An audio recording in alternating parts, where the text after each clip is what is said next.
నమస్కారాలు అందరికీ. నా పేరు వి లోహిత్. నేను కేబీ పాఠశాలలో 10వ తరగతి చదువుతున్న విద్యార్థిని.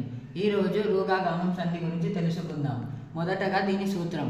కర్మధారయందు పేదాది శబ్దాలకు ఆలు శబ్దం పరమైనప్పుడు రూగాగమం అవుతుంది. దీని ఉదాహరణలు: పేదరాలు, పేద ప్లస్ ఆలు; బీదరాలు, బీద ప్లస్ ఆలు; బాలింతరాలు, బాలింత ప్లస్ ఆలు. పై 3 సందర్భాలలో పరపదం ఆలు. పేద, బీద, బాలింత మొదలైన పదాలను పేదాదులు అంటారు.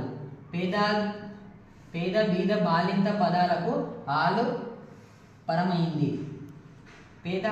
పేదాది పదాలకు ఆలు అనే పదం కలిసినప్పుడు ర అనే అక్షరం వచ్చింది. ర అనేది అదనంగా రావడాన్ని రూగాగమం అంటారు. దీని యొక్క రెండవ సూత్రం. కర్మధారయందు తత్సమ శబ్దాలకు